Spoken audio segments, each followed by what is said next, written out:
I am joined by Robert Griffin III, James White, Field Yates, Mina Kimes. All right, so first play we're going to look at 2nd and 2, one of the Patriots' first offensive plays. What's going on, everybody? Mike Kadlick here. Taylor Kyle's there. Back with another episode of the Patriots Daily Podcast, powered by Prize Picks and Game Time. And today, powered by another Mailbag episode of the show on this Wednesday with a very special guest. He is Tyler Brooke, an NFL draft analyst, formerly of the 33rd team. We're super excited to get all of your draft knowledge and nuggets here over the next half hour with some of the questions we received from Patriots fans. But Tyler, before we get into it, first of all, thank you for joining us. We appreciate it. Of course. Second of all, we're starting something new. I guess it's not that new here on the show anymore, Taylor, but we've done it over the last couple of weeks with our guests. Instead of the cookie cutter, how you doing intro, we want to ask, Ooh, okay. Are you watching any shows recently? And if so, what are they? How good are they? And can you convince us to potentially watch them? I don't think I'm going to need to convince anyone with Severance, which girlfriend and I got her hooked. And then I got into Invincible, the animated superhero show. And like, I've been so burnt out on superhero stuff for like years. So like, I just took me a while. I finished that whole dang show in like 2 weeks. I absolutely love it. I feel like you and Dame, we actually just had Damian Parson on, and he said the same thing. He started watching Invincible, and I think he finished it in like a week or something like that. So it's very just fresh. good. It's authentic. I really enjoyed it. Another thing real quick. I usually like dress up a little bit for these shows, but since I'm on a Boston show, I had to wear some Pacers gear for you guys. I like it. Okay. Competitive sweep. Never forget. Competitive. Yeah, exactly. Jaylen Brown made that a whole lot worse in the end of that one. But no, that is like you said, competitive sweep. We'll see what happens. Where is Indy right now in the NBA standings? Fourth, dude. Fourth. Okay. They were 10 and 15, and they've climbed all the way back up. They are red hot. Halliburton's playing like himself. The last 2 seasons as a Pacers fan have just given me hope again. There were some dark years. Bojan Bogdanovic was a bucket, but outside of that, there wasn't much to get excited about. I love it. No, you're right. With Halliburton, there is something in Indiana. You also have Caitlin Clark on the women's side as well out there, which is pretty awesome. So it is the one of the basketball homes across the country. So again, when they're not playing the Celtics, I can consider myself a Pacers fan. I'll take it. Hey, I'll take that honestly. Love it. All right, but enough basketball. It is a football show. It is a Patriots show. Patriots have the number 4 overall pick. So we're going to try and answer as many questions you guys have as possible. We asked for some on Twitter the other day. They've been pouring in, and we also have our live chat going as well. So if anyone who is watching live has any questions, make sure you drop them in, and we can try and get to as many as possible here over the next couple minutes. And we will start with this one here, and it's one I actually I not poked the bear, but threw this on Twitter the other day about the Patriots potentially trading up for Travis Hunter. And I know that, they have more than just one hole and all that jazz, but wanted to get Taylor, we can start with you here on this one. Could you see the Patriots sort of pivoting this draft strategy and maybe instead of thinking about a trade back, actually trading up for a guy like Travis Hunter? And what do you think that would potentially look like? I don't think it's realistic because I think the Patriots realize that this is a very big draft for their entire franchise. And as much as I like Travis Hunter, I think he'd be phenomenal with Gonzo. I think he'd be phenomenal with Drake. I also think that the capital you'd have to give up to get him would hurt you in finding young pieces to replenish your roster. Like, they plugged their holes on defense. They tried to do their best with most of the spots on offense, really outside of left tackle. But you look at tight end, running back, they're even talking about the cornerback spot. Carlton Davis sure is going to be around for a while, but Marcus Jones, even if he stays on the team, he's only got a year left in his contract, and we know his injury concerns, like linebacker, defensive tackle. There's a lot of spots on this Patriots roster that need an infusion of youth or explosiveness. So again, I'm all for Travis Hunter wherever the hell he wants to play or wherever the hell they want to play him. But I also think this is a team with way too many issues to be giving up draft capital to go to get one player. Tyler, I'd love to hear your thoughts on Hunter as a prospect and also the fit with the Patriots, and if you think it would be wise for a team with that many holes to trade up for a guy like him. What would that cost? I don't think it would cost as much as you'd think in this draft. Like, it's just I think everyone wants to trade back because there's maybe 4 or 5 quote unquote blue chip guys.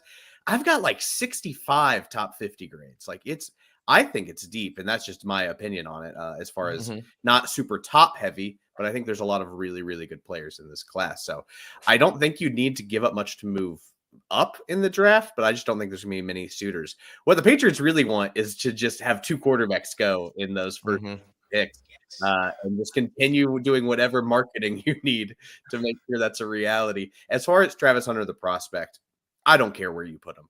I love him almost equally at cornerback and at wide receiver. And everything translates for him. It's the stamina, it's the instincts, it's the elite ball skills and body control. He moves really dang well. Yeah, he's a little undersized. That's going to hurt him at both spots, the NFL. And I think what I love most about him is how he's wired. Like, yes, he wants to play both ways, but at the combine, I think one of the most telling things about him is he didn't just say, like, yeah, I'm going to play both ways. He said, I want to earn the right to play both ways. And I just think that's exactly the kind of player that's after our own hearts, right? I want a guy that's both competitive, but understands what he needs to do to prove himself. It's why I think this prospect is just so dang special. I want him to play both ways, just selfishly. I don't care how you want to make that work. I just want to see it happen. And I love the fit in New England. I just think, honestly, it's one of the few teams where I can see him starting off as a receiver and working his way into corner. But if you want to do it the opposite way, again, I don't think there's no playbook for this, and I don't think there's any right way to go about it. Just work with him and figure it out. He's bust proof, and even more of the reason why this Jackson Dart hype needs to continue. We may get 3 quarterbacks in the top, 5. Who knows? Keep those fingers crossed. Hey, listen, I'm a Packers fan. I'm rooting for Jackson Dart, Jalen Milroe. I heard there's a guy named Tyler Shuck. I'm just kidding. I know Tyler Shuck's a real prospect. He should be a first-round pick too, just selfishly. We really need some more marketing about how all these quarterbacks need to go in the first. Here's your promo right here.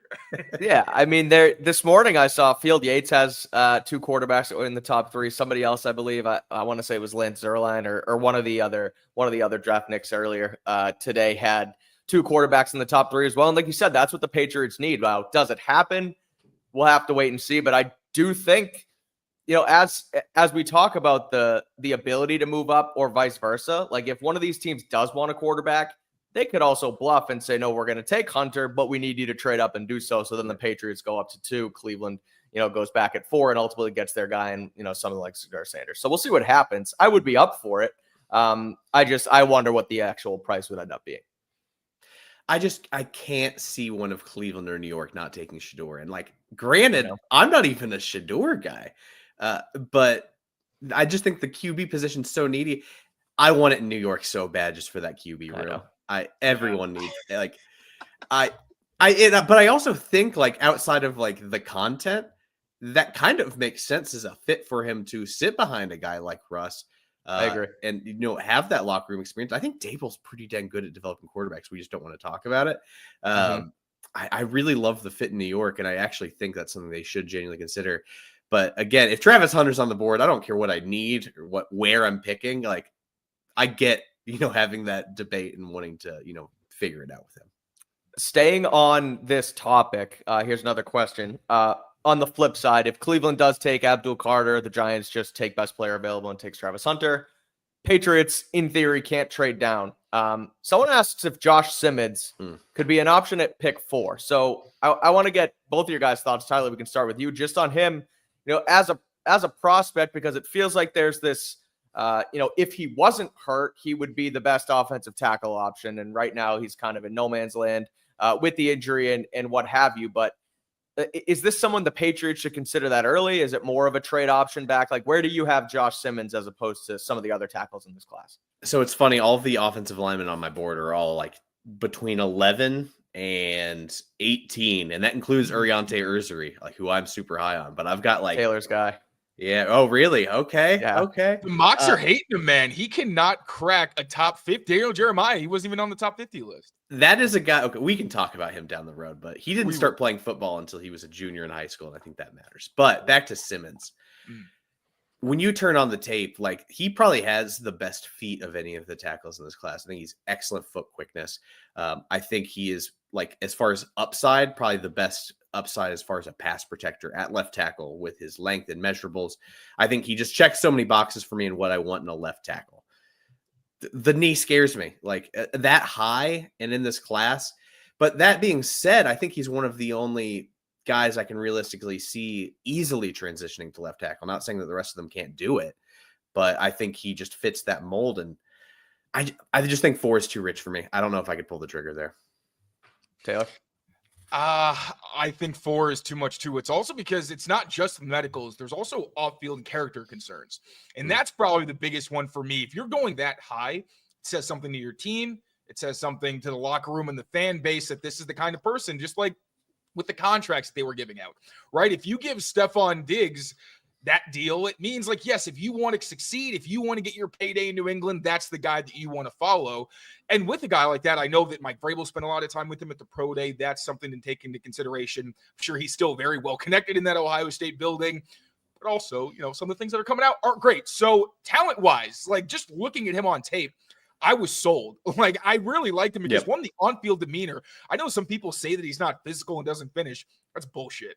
Any game that I watched, this is a dude who wanted to make sure he was finishing every block, who did bring the kind of nastiness. You don't really see that from left tackles either. Like, usually left tackles are the gentle giants in a way where they don't have the mean streak, but they're really technically refined. And it's the right tackle that brings a lot of that nastiness. I thought Josh Simmons did that as well. But yeah, I would agree. If he slips, and maybe we're talking like the back end of the first, if he somehow gets there, I would think about maybe a trade up because he's just so talented. Yeah. But I don't think you can take him with the 4th pick or even inside the top 10 just because, one, you don't know what you're going to get in terms of the health, even though he's a freak athlete. And I don't have too many worries about that.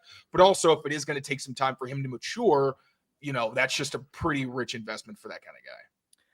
We will stay on the topic. Everybody's asking about this 4th overall pick. So from at the Hot Hands pick, sounds like we have a gambling account, friend of the show. If Hunter and Carter are gone, do you think Milton Williams plus Mason Graham, defensive tackle out of Michigan, could be the foundation for a game-changing interior defensive line? It was reported today by ESPN's Jeremy Fowler that the Patriots are bringing in Mason Graham for a 30 visit. So there is some intrigue there. I wonder, where they fit or where they see him fit in at pick number 4. Taylor, we can start with you here. Would you draft Mason Graham at number 4? Do you think that's too rich for him, or do you think that's a big enough need for the team that you could see them making it happen? It's tough because you do have Milton Williams, and the way that they've been talking about Christian Barmore, it sounds like they're a little more optimistic about his future. And at that point, if you think that Christian Barmore might play, now Graham's been in the building, so it's not like they're crossing him off the list or anything. They're doing their due diligence. But because you have the glaring need at left tackle, and I still think that a Will Campbell or an Armand Membu, whichever guy they like better, I think it's good enough to justify that pick, especially relative to the positional need.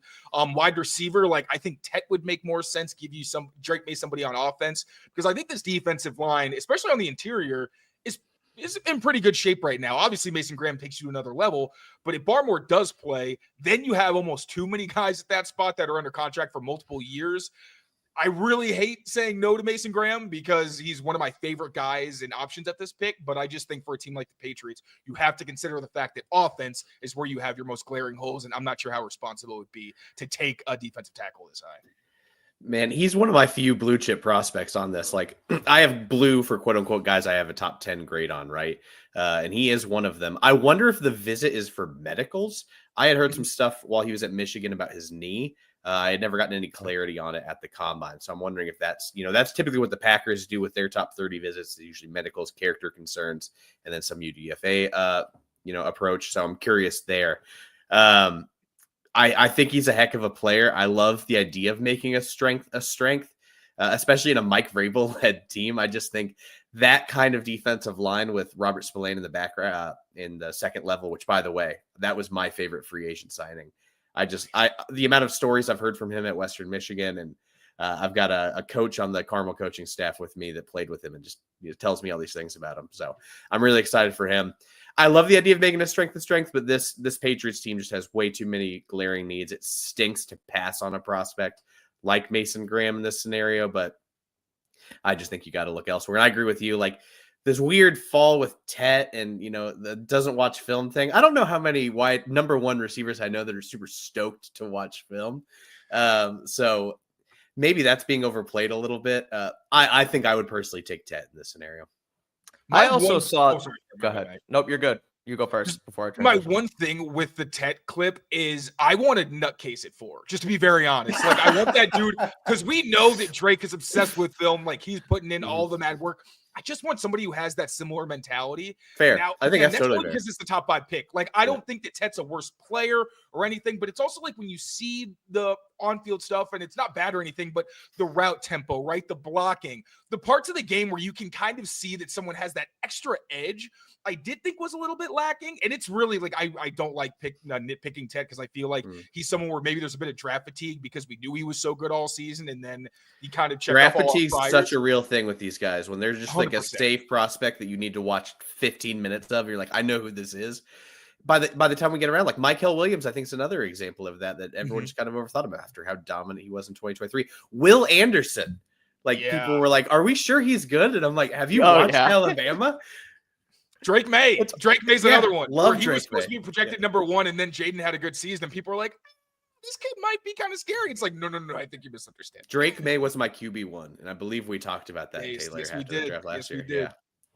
I mean, that even happened with the guy in Justin Herbert for, towards the end of his draft, where he was me too. And he was the projected number 1 pick the year before. And then he just kind of fell out of it and ends up going, I think, 3rd in that class, where now granted, Joe Burrow has been great. And, Tua has done what he's done in Miami, but Herbert was the stud. So the draft fatigue is a real thing.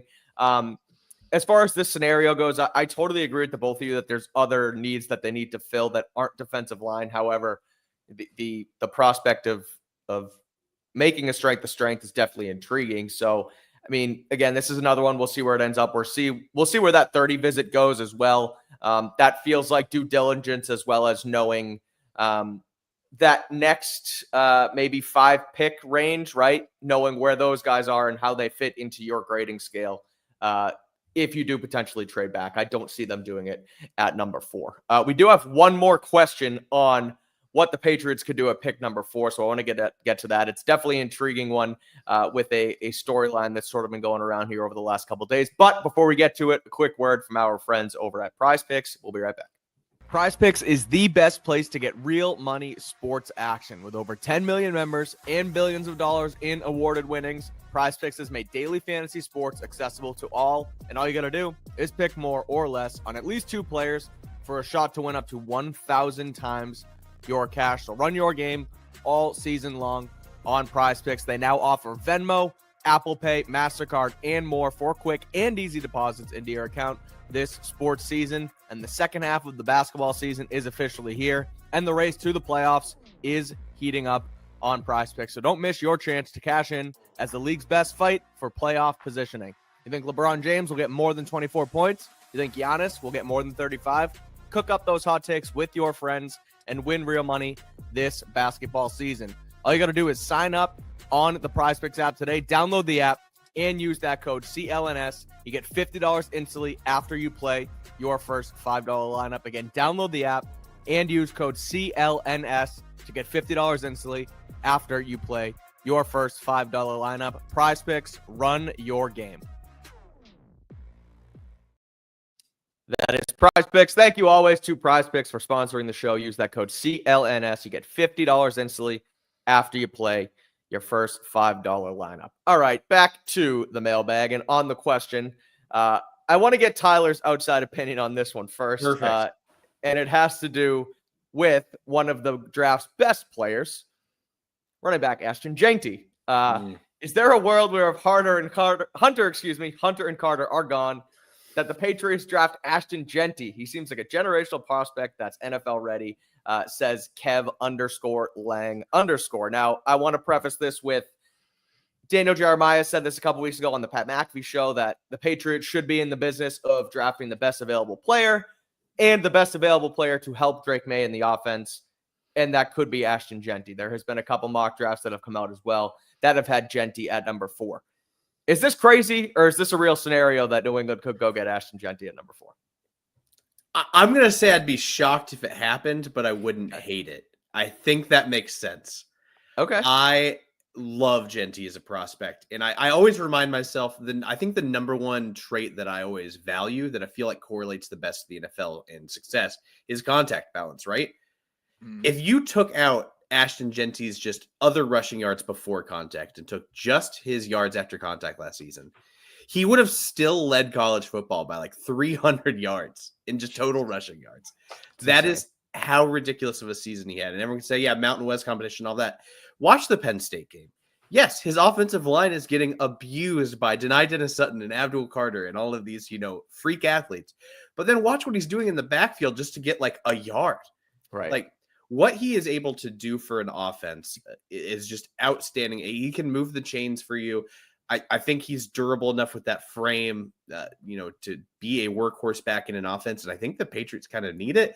And I think that they've invested in the offensive line. I hope they continue to invest in the offensive line in the draft. And once you get there, screw it. I don't know if guys are already gone. If Abdul and Hunter are gone and you really are just going best available player, I love just an offense that has Drake May and Ashton Genty in the backfield. Again, we can talk about running back value and, all the other positions of need and things like that, but just vibes. And I'm a vibes guy. Like, hell yeah. Man. I am the number one vibes guy too. Let's go.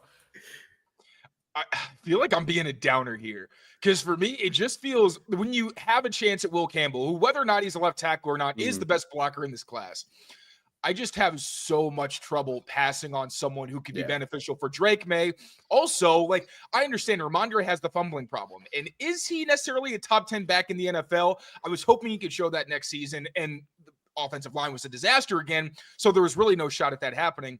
But I would just like to see for Ramondre for the first time since literally his rookie season, if he had at least an average offensive line to run behind, because he's still a very good back, one of the most elusive in terms of at least fighting through contact. Antonio Gibson was also one of the best backs after contact last season in the NFL. So you talked about it, making a strength a strength. That would be fantastic if the Patriots weren't the worst offensive line in football last season. So that's the only thing. If they were already average, I would consider it, but you still got a massive hole at left tackle. Left guard, if you know who your left tackle is, I'm less concerned whether it's Layden or whether it's City. So one of those guys can figure it out, right? If your left guard's your worst position, you're probably doing decently well.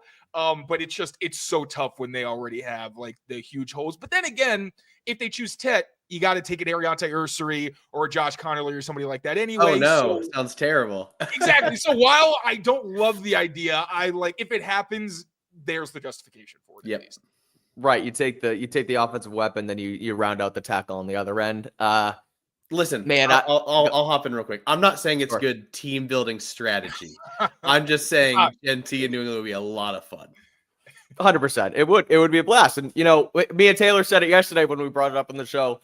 The two of us would probably end up talking ourselves into it if it ultimately did happen. But realistically, right now, it doesn't make sense for what this team needs, both kind of now with Ramondre and Gibson, and then also moving forward with the value in the running back or what have you. But another running back question: if Amarian Hampton from UNC fell out of the first round, could you see that being a possible pick for the Patriots, especially considering the Drake May connection during their time together with these Tar Heels? I think there's no way he falls out of round one. Mm-hmm. Okay. If it's any other draft, he's probably RB1. I get that you could make the argument of, well, we can wait for another guy. I think it's a pretty clear tier 1's Genty, tier 1B is Amarian, and then there's the next tier. He's a big body guy with burst. I don't know if his vision's great, but he is so powerful and explosive that I don't think it matters. And I just really enjoy his game, and another guy with contact balance. He is built to be a workhorse back. The more I think of it, I'm stunned if the Broncos don't take him at 20, because I just think the fit makes so much sense behind that offensive line and finding that difference maker. And, he doesn't have to be the workhorse because the other backs they have in that backfield. So if he does fall out of the first round, heck yeah. We just had this whole conversation about RB value. Yeah, take him. Absolutely. If they've got Will Campbell, then yes, I agree. I am fully on board with this. I remember last year when I was watching Drake, and most of the cut-ups I'd find were just the throws, but then every once in a while I'd find one that was the whole game. And I'm speeding through because I'm trying to just watch Drake. And even on some checkdowns or screens, there were some times I was like, what the hell? Who is this running back? What is he doing? Just some crazy, crazy plays. And then come to find out, this year, now that I have a better understanding that, it's just, one of the best running backs in the class. And like you said, would be if it weren't for Ashton Genty, who is like a generational college running back. So yeah, I also would be down, not just for vibes. I think this would make a lot of sense because Omarion Hampton as a talent is head and shoulders over anybody else that you would find in the second round, which is why, as you mentioned, Tyler, he's probably not going to be there. Yeah, he will. I'll ask my own question off of this then for the draft Knicks. Patriots take one of, call it Will Campbell, Armand Membu at 4. We know they don't trade out. They stay at 4 and they get an offensive lineman. They still have the capital to trade into the first round. Would you trade into the first round to draft a running back, or is that also bad NFL business? See, that's where you lose me, I think. I'll take a first round. I just wanted to ask it. Okay. I couldn't give up a first round and additional capital for a running back. That stings. Agreed. Taylor, same Agreed. thing. Yeah, All right, no. easy enough. But let's talk about these. Yeah, let's talk about these tackles and sort of how they tier out, because I just mentioned Campbell and Membu. Tyler, I'll start with you. How would you compare the first 2 tiers of tackles, talking to Will Campbell, Armand Membu, and then we get into who we talked about before, Josh Simmons, Ariante Ursley, Connerly. And as far, I guess, Taylor, I can save this part for you as far as who you would prefer for the Patriots. I think everybody knows, but we'll get to Tyler's opinion on that as well, where how would you tackle this if you were the Patriots in such dire straits for a left tackle? My feelings are a little hurt. Kelvin Banks isn't on this list, or unless I can't read. No, Kelvin is not here. We don't talk enough about Kelvin Banks on the show, I will say, Taylor. I think it's because I just keep hearing that he's probably more of a guard. And also I haven't heard anybody talk about him in the range the Pats are picking. It's kind of like Emeka Buka That's and true. Burton, where I'm just like, I don't think those are going to be guys that they actually have a real shot at. That's a good point. I've heard, I think it was Nate Tice said that Kelvin Banks has the ass of a guard, and I can't unsee it now. But Banks is my OT1. Like, I'm okay, because I had the exact same thought as soon as I turned on the tape. I went, he looks like a guard. And then I watched him play, and I'm like, he moves unlike I was expecting, especially on 2023 tape. There are some twists and stunts where he's just totally out of position, and his recovery, like agility, basically, was just preposterous, honestly. I think he's got a great anchor. I think he's got, enough length, and he's got that density that he can be a real road grader in the run game. I personally love him as a tackle. That being said, I think the Patriots could survive waiting for a left tackle until round 2, because we just talked about, I love Ariante Ursley. I think he is a giant of a man. I think he is still learning the technical aspects of the left tackle position. He can absolutely move bodies. Yeah, he bends at the waist too much, and there's just not a lot of refinement. But when I see a guy that has the athleticism and fluidity of a guy at that size, I'm all in. And I think you can get an Ursery, maybe a Connerly. Let me go down the board real quick. We're doing this whole live. Could Donovan Jackson play tackle? I don't know. He did a pretty damn good job of it in the playoff. It was amazing watching Donovan Jackson struggle kicking out to left tackle, with the Simmons injury right away. And then watching him by the time the postseason come around, shut down some of the best pass rushers in college football, consistently. So I think from a value perspective, I think the Patriots could wait for an offensive tackle. But hey, I'm not going to blame them if they want to take one at 4, or in the first round. It's clearly a huge need. And can you explain waste spending and why that is such negative for offensive linemen, just for the people at home who may not understand? Yeah, so it's the way I describe it is kind of like, are you moving your feet through contact, right? Or are you just trying to rely on stopping your feet and just trying to wrestle a guy, right? Yeah. And when you do that and you're not bringing your feet with you through contact, that's where you see a lot of these guys that'll get disengaged on it, and you'll see them kind of fall forward, right? And you'll think of balance issues or things like that, or they'll kind of stalemate, or you'll see them just kind of try and grab and steer a guy, and you're not really generating much push, but you're just trying to seal a lane and just do whatever you can. It leads to holding penalties. It leads in pass pro, especially. It can lead to some ugly reps where you're just getting beat around the edge.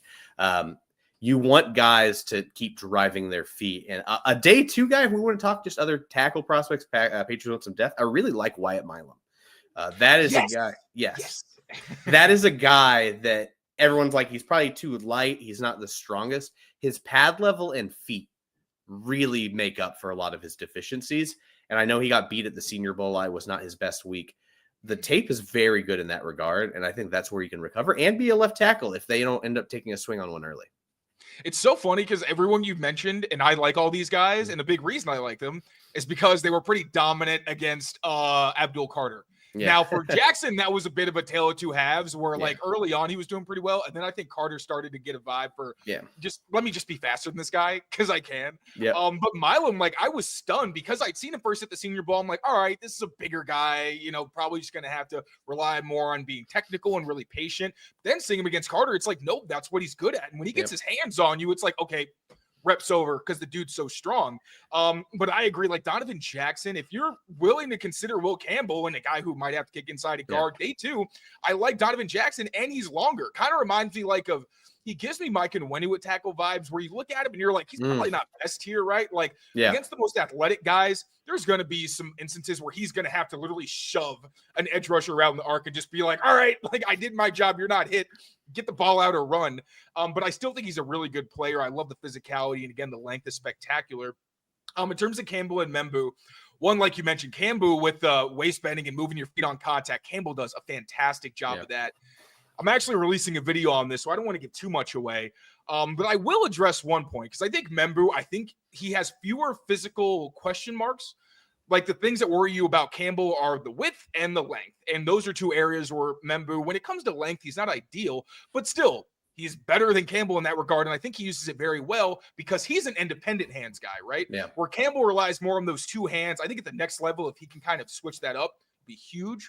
But for Membu, the fact that he can play longer because he's using one hand and giving himself a safety net, for me, that kind of translates a lot better. And because I just think it gives him more of an upside. I understand he hasn't played right tackle. And yes, that is a concern that should be addressed. But I also think that it's like in one of three buckets. He's either someone who can't do it. Flat out, no, full stop, can't do it. And that's fine. If he's not, then he should not be on your board, and I understand. Is he someone where it's like wiping with the other hand, where it's awkward, but like I can figure it out? And then at some point he can either get better or switch over to the right, but be a solid left tackle as a rookie? Cool with that. Or he doesn't care, and it's like nothing for him. A little bit of an adjustment process, he's fine. So I like Membu personally better, but also if you like Campbell's leadership, if you like the character, if you like the fact that he's played left tackle and you know exactly he's a Vrabel guy, man. You hear him talk, you're like, he's a Vrabel. I'm sorry for Pat. I think not just like maybe not off the field in terms of like the leadership that way, but on field demeanor, it's like I can see both these guys fitting in. My bad. I'm totally sorry for passing on Membu because I actually think that makes a ton of sense. I actually love the idea of seeing what he's got at left tackle, throwing into the fire, and if it doesn't work, Morgan Moses is 1 billion years old. Just he's the successor at right tackle. I think that makes a lot of sense too. Yeah. All right. We have one more tackle question, then we have a couple more to close out. I love talking offensive line. There's not enough O-line content. So you know what? Then we'll do it right now before we get to our break. We'll do the one more offensive line question. And it has to do with the current Patriots offensive lineman. It's Caden Wallace, third rounder out of Penn State from last year. Question says, ideally, an early third rounder from a year ago should be good enough to develop and play in year two. Is this something we're overlooking? Because we mentioned the move over with Membu. We mentioned Morgan Moses is here, but is Caden Wallace someone who's flying under the radar? I know that Mike Vrabel said that they could see him playing on the left or the right side, and Elliot Wolf mentioned that he could kind of play all over the place too. So Taylor, we'll start with you. What are your thoughts on potentially the Patriots discounting Caden Wallace discounting the Patriots viewing him as a starter this season? I think it's pretty logical for us to do that because last year in training camp, Caden went from getting decent shots at left tackle to being a right tackle only, unless he was with the third team offense. And it wasn't like, this was something that we all noticed and it was jarring because Elliott and everyone had said that Caden Wallace was going to get extensive looks at the left tackle spot. I think they realized once Vidarian, did get better with his independent hands, he was probably a better option as a veteran than a young player. I like the idea of continuing to give Caden the ability to practice on both sides. I mentioned it in another show, but the fact that now you don't have Scott Peters where the independent hands are such an emphasis and so necessary, where maybe there's a little less of a learning curve and he can kind of play to his strengths because all of these young guys, their technique and their ability to function kind of fell off a cliff last season. And it seemed like the veterans really adjusted to Scott Peters better. So if Caden with Doug Marrone feels more comfortable on the left side this year, then sure, I think he should absolutely be in competition. But I really see him more as like a top swing option where if he has to play for you, that's a third round pick last year. You're doing pretty well. And maybe he can be the successor to a Morgan Moses, even though he is an older player himself. But the team has made it very clear that they're still looking for a left tackle. They signed a right tackle. So I don't think we're discounting him, but I do think he's definitely someone who I'm excited to see on the field and participating. I unfortunately did not grade Wallace. I just double checked when he was coming out of college, which is I was just gonna say mind-blowing. I don't want to throw this to you, throw you feet first in the fire here because I know that he's a 2024 prospect. And I'm bummed. I'm looking at my board right now. I watched 28 offensive linemen, and he was not on there. So wow, I'm kind of sad about this. Was he was a 4th round guy though, projected, right? Yeah, something like that, dude. Yeah. We got so many other jobs. I don't have time to do a full 200. No, I'm just kidding. All right. Philosophically, though, I think you're right, and I don't think you can just count on development on an offensive line when you have a franchise quarterback that very quickly proved, I'm the guy. I'm fighting for my life out here. Please get me some help. And I like your idea of him as a swing tackle. Maybe he can develop into something, but you do not want to bank on someone maybe developing into something in your starting lineup. Yep. I'm with you. We got a couple more here, but before we get there, quick word from our friends at Game Time. We'll be right back. Patriots Daily is powered by Game Time, the best place to get tickets to all of your favorite events, not just sporting events, but concerts and shows as well. And they have their new feature called Game Time Picks, and it makes getting tickets to see your favorite teams play live even easier. They filter out the fluff and show you only incredible deals on great seats, so you don't have to waste time searching through thousands of tickets. They have super deals, they have great deals, they have amazing deals, and they have them right in the app. You can customize your spot and find the best place to see all of your favorite teams play. They have the lowest price guaranteed as well, along with event cancellation protection, job loss protection, and more. And you can also see your seat view right from the app. Not all ticketing apps have that, but Game Time does. You can see the Celtics, you can see the Bruins, you can see anything that's going on at TD Garden right here in the Boston area. So make sure you use Game Time when you're buying your tickets. With the Game Time Picks feature, all in pricing, seat views, and more, it is the best place to find tickets. So download the Game Time app today, create an account, and use code CLNS for $20 off your first purchase. Terms apply. Again, create an account and redeem code CLNS for $20 off. Download Game Time today. What time is it? Game Time. Game Time. Hey, he cut it for us. There we go. Or did you take that off, Taylor? Did you do that on I purpose? didn't do shit. I don't know how to do Oh, that. all right. Well, Amit fixed the ad for us. It is Game Time. Head over there. Use code CLNS for $20 off your first purchase. Terms apply. We will close it out here with one more mailbag question. But first, we do have a super chat from MA Football Guy who agrees with Tyler's take on T-Mac. So that was a little early in the show. We missed out on the super chat. I wanted to give you some love, and we appreciate all of the love in the super chats. On this note, general draft question for the both of you guys, and then maybe I'll give it a go as well at the end. But there's always something crazy that happens on draft night, draft day, leading up to it, post-draft, second round, first round, whatever. Do you see anything brewing right now across the NFL? Could you see a guy go somewhere that, you don't think's going somewhere? A quarterback gets traded. And you guys are both scheming something up. I see you guys. I've already schemed. Don't worry. All right, let's go, Tyler. What is your surprise trade that happens before a couple Thursdays from now? We can call this fan fiction. We can call this whatever we want. But as a diehard Packers fan, here we go. A team that clearly needs a pass rusher. Who is in the news lately that is having some contract beef and issues? Trey Hendrickson? No, Micah Parsons. Okay. Duh. That's what we're talking about. Listen, the last time the Packers won a Super Bowl, they made a big old swing and got Reggie White. Changed their defense, their pass rush. This Packers defense needs to get home with 4. They didn't sign any pass rushers in free agency, and they need a guy that can be proven right away. And a lot of the edges in this class, Taylor, wow, that's how excited he got about the Micah Parsons idea. I died and went to heaven. They need a pass rusher, like, brutally. I feel like there's something we don't know.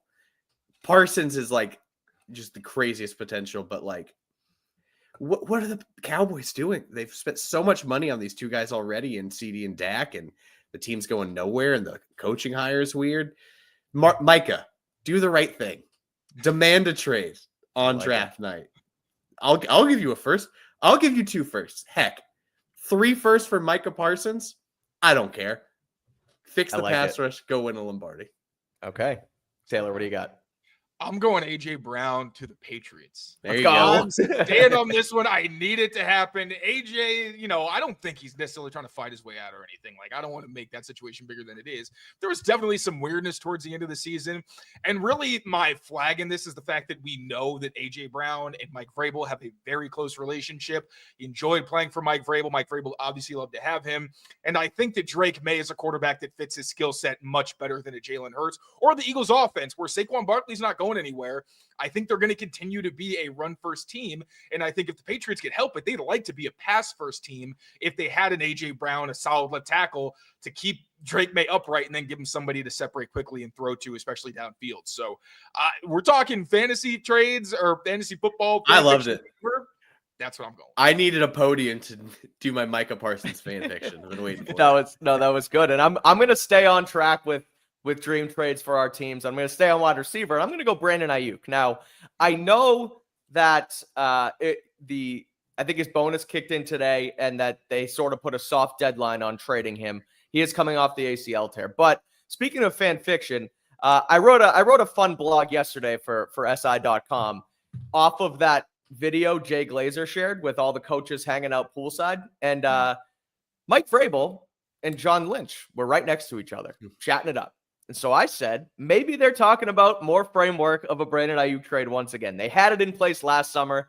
They weren't able to get it done. Ayuk, like I said, coming off the ACL tear, might not cost as much. Still going to have to fork up a pretty penny for Ayuk. But, hey, you never know what happens. Maybe it's a draft night move that both teams want to make. So Micah Parsons goes to the Packers, and A.J. Brown and Brandon Ayuk both come to the Patriots. They fix the pass rush in Green Bay. They fix the receiver weapons in New England. I don't know if it'll happen, but it's fun to think about. Speaking of fun, this was fun, Tyler. We appreciate the time you took out of your day here to talk with us on Patriots and all things draft. Before we let you go, before we get out of here, let our fans know where they can find you and what you got cooking over the next couple weeks heading over to the draft. Well, shoot, I don't know where you're going to be able to find my work anytime soon, unfortunately. X, you can follow me Twitter. Tyler D. Brooke. I'm also on Blue Sky, and I think the same tag with all the extra letters they've added to that. I want to give a shout out to Kale Emanuelson and Nate Travers, who are both huge Patriots fans, two really good buddies of mine. Kale knows more about the history of football than anyone I know. I'm sure he's going to be watching this, and as a huge Patriots fan, just shout out Kale. Love it. Oh, yeah.